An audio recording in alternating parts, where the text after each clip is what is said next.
Mutaxassis Trampning sog'lig'i haqida shov-shuvli da'vo qildi. AQSh 48 soat ichida Eronga zarba berishi mumkin. Serbiya prezidenti. Shimoliy Koreya Rossiyaga qurol sotishni keskin qisqartirdi. Putin bilan to'g'ridan-to'g'ri aloqasiz hududlar bo'yicha kelishuvga erishib bo'lmaydi. Zelenskiy. O'zbekneftgaz o'tgan yili 25 milliard kubdan ortiq gaz qazib chiqardi. Shavkat Mirziyoyev. Sudlangan migrantlarni Rossiyaga kiritmaslik taklif qilindi. Endi esa bizda batafsil. Sankt-Peterburg, Moskva va Moskva oblastidagi hamyurtlarimizga 10 yillik stajga ega ishonchli dokument xizmatlarini tavsiya qilamiz. Registratsiya va uni продление qilish, трудовой договор, уведомление, INN, SNILS, проверка запрет xizmatlari mavjud. Muhim eslatma: Amina ilovasi to'liq ishlamaganligi sababli registratsiya qilmaganlar ushbu xizmatdan foydalaning. Ma'lumot uchun ekrandagi raqamlarga yoki WhatsAppdan murojaat qiling. Mutaxassis Trampning sog'lig'i haqida shov-shuvli da'vo qildi. Amerikalik fizioterapevt Adam Jamesning ta'kidlashicha, AQShning sobiq prezidenti Donald Trampning hayotiga 2 oydan 4 oygacha vaqt qolgan bo'lishi mumkin.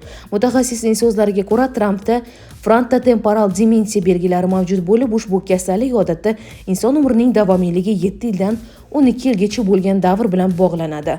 Jamesning aytishicha, Trampdagi dastlabki alomatlar 2016-yildagi prezidentlik saylovlaridagi g'alabasidan oldin paydo bo'lgan. U shuningdek, prezident atrofidagi jamoa uning sog'lig'i bilan bog'liq holatni jamoatchilikdan yashirayotganini ham ilgari surgan. Fizioterapevtning qo'shimcha qilishicha, hozir 80 yoshni qarshilagan Donald Trampda bir qator surunkali kasalliklar mavjud.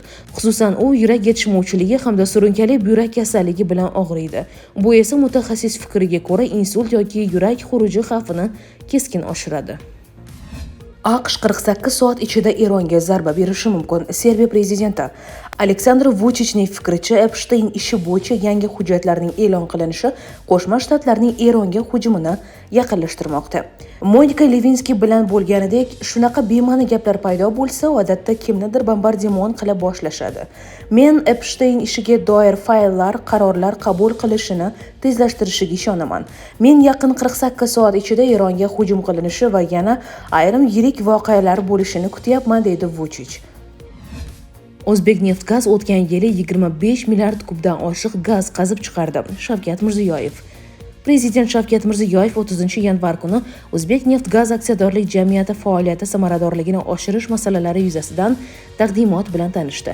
Mamlakatimizda energetika xavfsizligini mustahkamlash, energiya resurslari, jumladan tabiiy gazga bo'lgan ichki talabni barqaror qondirish hamda iqtisodiyot tarmoqlarini uzluksiz ta'minlash bo'yicha izchil ishlar amalga oshirilmoqda. Shu bilan birga iqtisodiyot va aholining tabiiy gazga bo'lgan ehtiyoji ortib borayotgani, yangi zaxiralarni aniqlash, mavjud konlar samaradorligini oshirish va yangilarni ishga tushirishni taqozo etmoqda. Shu munosabat bilan O'zbekneftgaz aksiyadorlik jamiyatining oldiga sohada natijadorlikni tubdan oshirish va zamonaviy yondashuvlarni joriy etish vazifalari qo'yilgan. Taqdimotda qayd etilganidek, 2025-yilda jamiyat korxonalari tomonidan 25 milliard kub metr tabiiy gaz qazib chiqarilib, 56 ta yangi quduq burg'ilandi. 29 ta quduq mukammal ta'mirlandi. 2026-2027 yillarda tabiiy gaz chiqarish hajmini barqaror darajada ta'minlash, 300 dan ortiq geologik texnik chora-tadbirlarni amalga oshirish rejalashtirilgan. Putin bilan to'g'ridan-to'g'ri aloqasiz hududlar bo'yicha kelishuvga erishib bo'lmaydi. Zelenskiy. Ukraina prezidenti Vladimir Zelenskiy Chexiyaning Keksi Rolos nashriga bergan intervyusida Putin bilan to'g'ridan-to'g'ri aloqa bo'lmasa, muzokaralar davomida hududiy masalalarni hal etib bo'lmasligini aytdi. Bundan tashqari, Zelenskiy Ukraina, Rossiya va AQSh bilan istalgan formatda uchrashuvlarga ochiq ekanini ma'lum qildi. Biz muzokaralarning qaysidir bosqichida Yevropaning ishtirok etishini istaymiz. Chunki xavfsizlik kafolatlarimizning bir qismi Yevropa ittifoqiga a'zolik, shuningdek ko'ngillilar koalitsiyasidir, dedi u. Biroq eng avvalo 3 tomonlama uchrashuv muhim. Kamida Rossiya davlati rahbari bilan u yoki bu formatda aloqa qilish imkoniyatiga ega bo'lishimiz zarur. Bunday formatsiz jamoalarimiz hududiy masalalar bo'yicha kelisha olmaydi deya ta'kidladi Ukraina prezidenti. Shuni alohida ta'kidlamoqchimanki, bu masalalarni davlat rahbarlarining boshqa hech kim hal qila oladi deb o'ylamayman, deydi Zelenskiy. Shuningdek, u tinchlik muzokaralari yakuniy bosqichida ekani haqida aniq ma'lumoti yo'qligini aytdi. Yakuniy bosqich eng murakkabi hisoblanadi va hozircha biz haqiqatdan ham natijaga yaqinmizmi yoki aksinchami bilmaymiz. Buni aytish qiyin. Biz AQShning xavfsizlik kafolatlariga tayanyapmiz. Tegishli hujjat allaqachon tayyor. Shuningdek, Yevropaning xavfsizlik kafolatlariga ham tayanyapmiz. Ammo hali parlamentlar yoki AQSh kongressi tomonidan tasdiqlanmagan deya qo'shimcha qildi Ukraina yetakchisi. Shimoliy Koreya Rossiyaga qurol sotishni keskin qisqartirdi. Shimoliy Koreyadan Rossiyaga qurol-yarog' yetkazib berish yanvar oyida keskin sekinlashdi. Bir oy davomida Shimoliy Koreya shimoli-sharqida joylashgan Rason portiga atigi bitta Rossiya kemasi kirdi. Bu haqda Planet Lab sun'iy yo'ldosh tasvirlariga tayanib NK News xabar berdi. Mazkur kema 14-yanvar kuni Ukrainadagi urush uchun qurol ortilishi taxmin qilingan bandargohga kelib to'xtagan. Tahlillarga ko'ra, u Rossiyaning sanksiya ostidagi Angara yoki Lady R kemalaridan biri bo'lishi mumkin. Bu 21-dekabrdan beri Rossiya kemasining Razon portiga ilk tashrifi hisoblanadi. Kema kelishidan qariyb 2 hafta oldin, ya'ni 27-31 dekabr kunlari konteynerlar qirg'oqda to'plana boshlagan. 19-yanvardan keyin bandargohda yangi konteynerlar qayd etilmagan. Oktyabrdan dekabrgacha Rossiya kemalari Razon portiga oyiga kamida 3 marta kelib turgandi. Yanvar oyida esa bu faollik keskin kamaygan.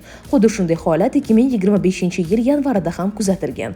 Bunga ob-havo sharoiti sabab bo'lgan bo'lishi mumkin deb yozadi NK News. Sudlangan migrantlarni Rossiyaga kiritmaslik taklif qilindi. Rossiyada LDPR fraksiyasi deputatlari partiya yetakchisi Leonid Slutsky boshchiligida sudlangan xorijiy fuqarolar uchun Rossiyaga umrbod kirish taqiqini joriy etishni taklif qildi. Tegishli qonun loyihasi parlament palatasi ko'rib chiqishi uchun kiritilgan. Bu haqda RIA Novosti xabar berdi.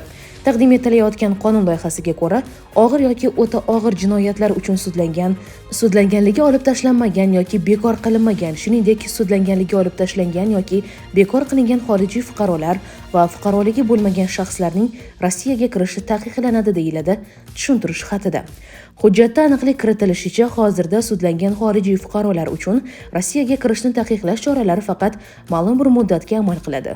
Taklif etilayotgan choralar Rossiya Federatsiyasi fuqarolariga sezilarli zarar yetkazilishining va ularning asosiy huquqlari buzilishining oldini olishga qaratilgan bo'lib, shuningdek xorijiy fuqarolar va fuqaroligi bo'lmagan shaxslar o'rtasida jinoyatchilik darajasini kamaytirish bo'yicha ogohlantiruvchi chora sifatida xizmat qiladi, deyiladi hujjatda.